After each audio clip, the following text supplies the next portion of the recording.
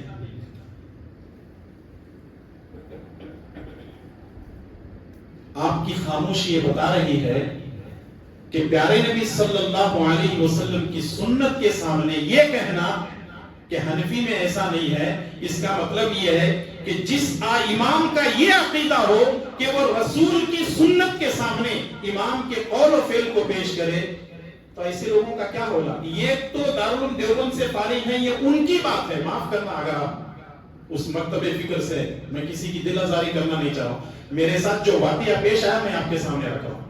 کسی کی دل آزاری مقصد نہیں ہے، کسی کا دل دکھانا مقصد نہیں ہے، بات کو پیش کر کے آپ کو سمجھانا مقصد ہے. تو بتانے کا مقصد یہ ہے کہ پیارے نبی صلی اللہ علیہ وسلم کی سنت، اس کا بہت بڑا مقام ہے، بہت بڑا درجہ ہے. ایک مسلمان کے لیے ضروری ہے کہ وہ رسول اللہ صلی اللہ علیہ وسلم کی سنتوں پر عمل کرے.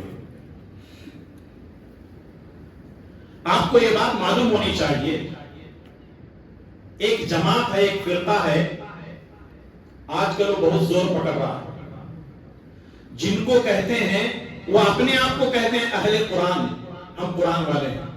اصل میں وہ اہل قرآن نہیں ہے، منکرین حدیث ہیں. وہ کہتے ہیں کہ قرآن ہماری نجات کے لیے کافی، حدیثوں کی ضرورت نہیں ہے. اور ایسے آپ کو گمراہ نوجوان بہت ملیں گے. شہر ہگلی میں بہت سارے نوجوان گمراہ ہوئے ہیں، شہر گلبرگہ میں بہت سارے نوجوان گمراہ ہوئے ہیں، شہر حیدرآباد میں بہت سارے نوجوان گمراہ ہوئے ہیں، شہر بنگلور میں بہت سارے نوجوان جو یہ کہتے ہیں کہ ہماری نجات کے لیے قرآن کافی ہے، حدیث ہمارے لیے کافی، حدیث کی ہمیں ضرورت نہیں ہے. وہ لوگ کبھی کبھی یہ بھی کہتے ہیں. بات دراصل یہ ہے کہ یہ سنت سمجھ میں نہیں آتی ہے، اور اس طرح کی باتیں کر کے رسول اللہ صلی اللہ علیہ وسلم کی جو سنت کے معیار کو وہ گھٹانے کی کوشش کرتے ہیں. دنیا والے ہزار کوشش کریں، جس رب نے نبی کے وہ مقام کو پہنچا دیا ہے، دنیا کا کوئی انسان نبی کے اس مقام کو گھٹا نہیں سکتا. ورفعنا لک ذکرک، ہم نے آپ کے مقام کو اتنا بلند کر دیا ہے کہ کسی کی مجال ہی نہیں ہے کہ آپ کو بدنام کر سکے. تو یہ منکرین حدیث ہر جگہ آپ کو ملیں گے. جب آپ ان کے سامنے قرآن کے ساتھ حدیث کی بات کریں گے تو کہیں گے کیا تم حدیث حدیث حدیث حدیث لگا رکھے ہو. تو ایسے لوگ آپ کو ملیں گے. اللہ نے چاہا تو انشاءاللہ اگلے دروس میں ان کے تعلق سے بھی کچھ باتیں آئیں گی. لیکن یہ ایک بات ذہن میں رکھیں، سنت سمجھ میں آئے نہ آئے اس پر عمل کرنا ہے. کبھی کبھی ایسا ہوتا ہے سنت کے اندر بڑی حکمت ہوتی ہے لیکن ہماری عقل سمجھ کم ہوتی ہے.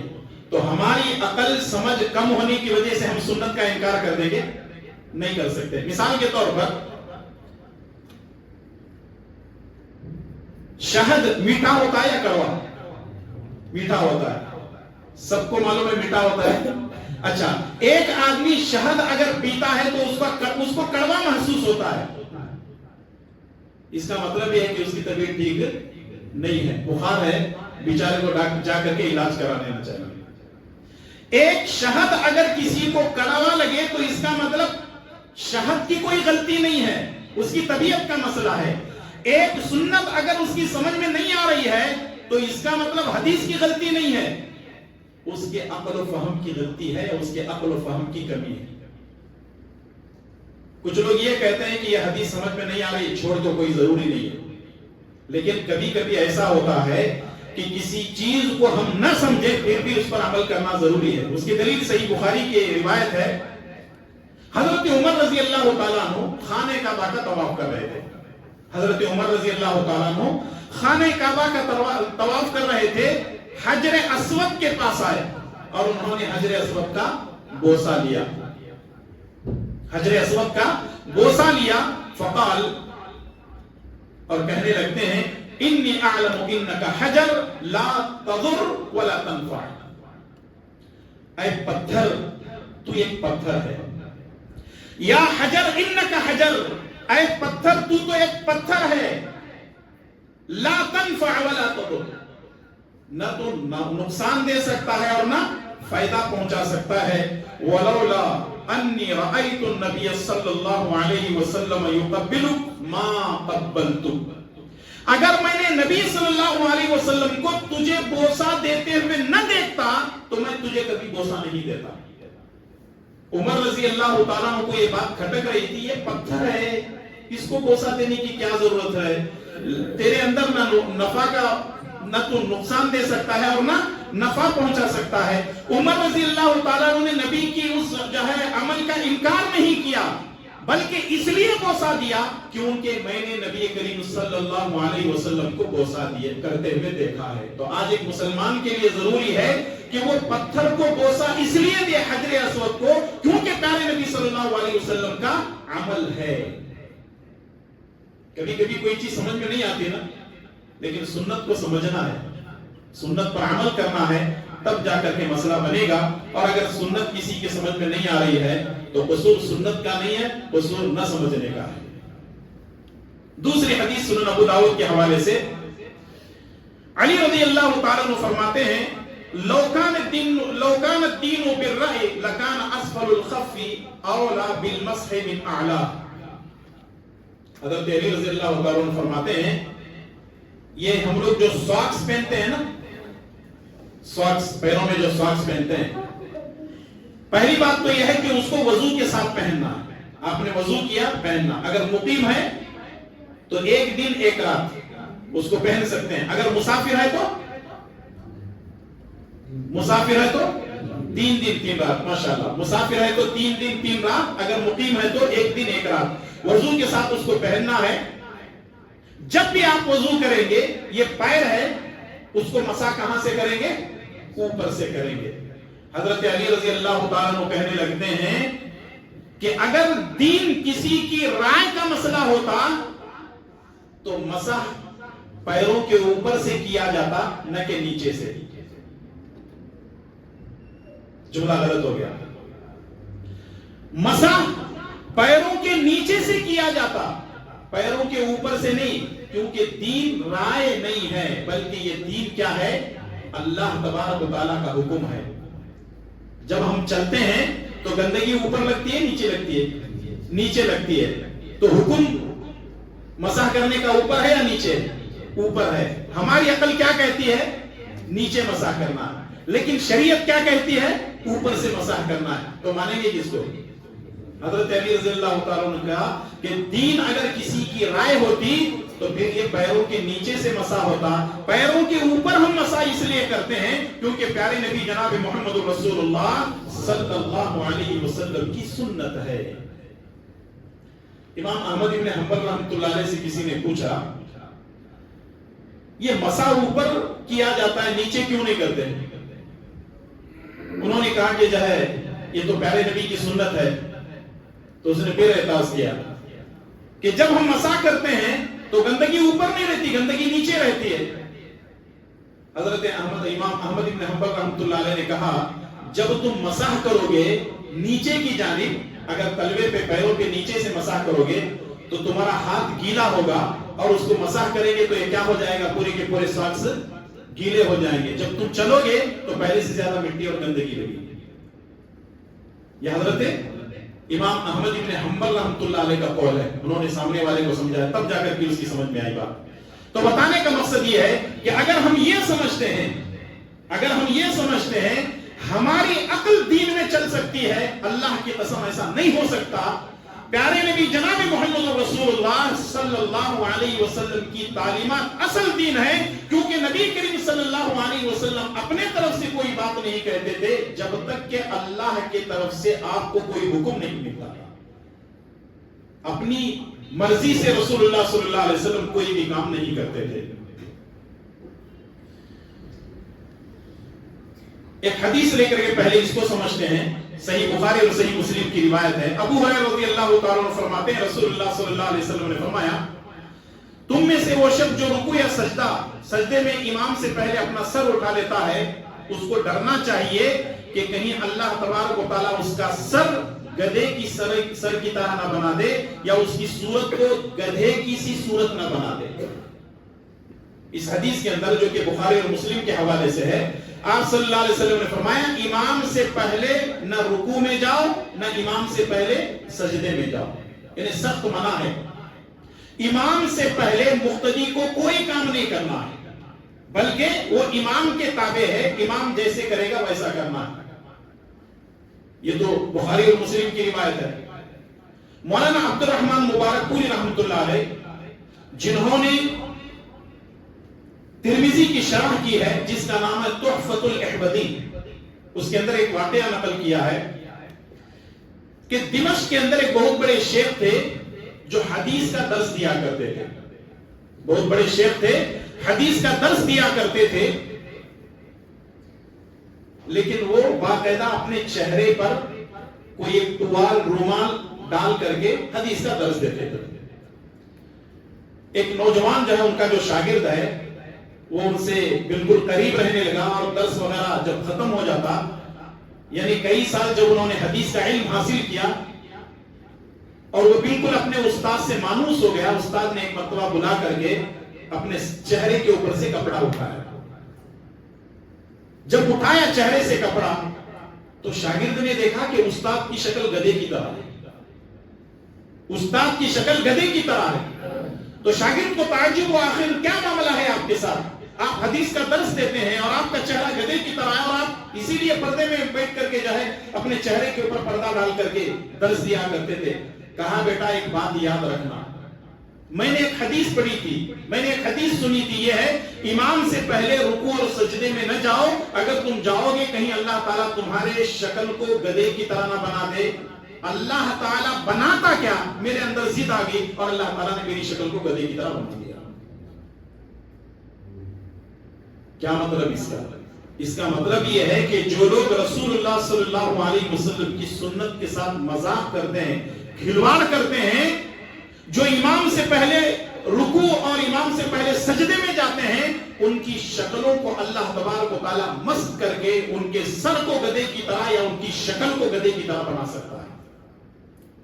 مرد ہو، عورت ہو، جوان ہو، بزرگ ہو، عورتیں ہوں، کوئی بھی ہو، یہ بات اچھی طرح جان لیں کہ امام سے پہلے نہ رکوع میں جانا ہے، نہ امام سے پہلے رکوع میں جو ہے سجدے میں جانا ہے، اور نہ امام سے پہلے سلام پھیرنا ہے۔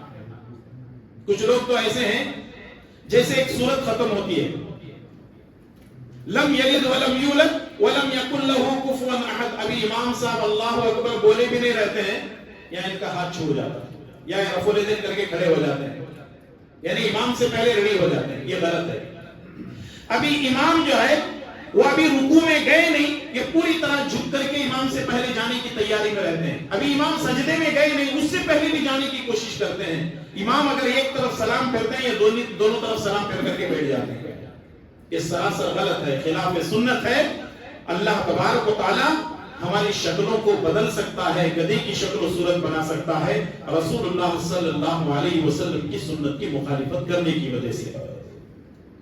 کل کے درس اور آج کے درس کا خلاصہ یہی ہے کہ ایک مسلمان کے لیے ضروری ہے کہ وہ رسول اللہ صلی اللہ علیہ وسلم کی سنتوں کو اہمیت دے، رسول اللہ صلی اللہ علیہ وسلم کی کسی سنت کو چھوٹی اور بڑی نہ کہے، رسول اللہ صلی اللہ علیہ وسلم کی سنت سمجھ میں نہ آئے پھر بھی وہ عمل کرے، اور جو لوگ رسول اللہ صلی اللہ علیہ وسلم کی سنت کی مخالفت کرتے ہیں ان کو یہ بات جان لینی چاہیے کہ اللہ تبارک و تعالیٰ ان کی شکلوں کو گدھے کی طرح یا ان کے چہرے کو، ان کے سر کو گدھے کی طرح بنا سکتا ہے۔ میں امید کرتا ہوں آپ لوگوں سے کہ یہ دونوں درس آپ کی خدمت میں جو پیش کیے گئے ہیں سمجھ میں آ گئے ہوں گے، اور انشاءاللہ تعالی ہم آج کے بعد کبھی کسی سنت کا انکار نہیں کریں گے انشاءاللہ تعالی۔ رب العالمین ہمارے خطاؤں کو، ہمارے گناہوں کو معاف فرمائے، اور نبی کریم صلی اللہ علیہ وسلم سے پکی اور سچی محبت کرنے کی توفیق عطا فرمائے، رسول اللہ صلی اللہ علیہ وسلم کی تعلیمات پر اپنی زندگی گزارنے کی توفیق عطا فرمائے۔ اے اللہ ہمارے گناہوں کو معاف فرما، ہماری نیکیوں کو قبول فرما، ہماری جملہ عبادات کو شرف قبولیت عطا فرما، اور پیارے نبی صلی اللہ علیہ وسلم کی مکمل اطاعت کرنے کی توفیق عطا فرما۔ آمین۔ وصلی اللہ علی نبینا محمد وعلی آلہ وصحبہ اجمعین۔ السلام علیکم ورحمۃ اللہ وبرکاتہ۔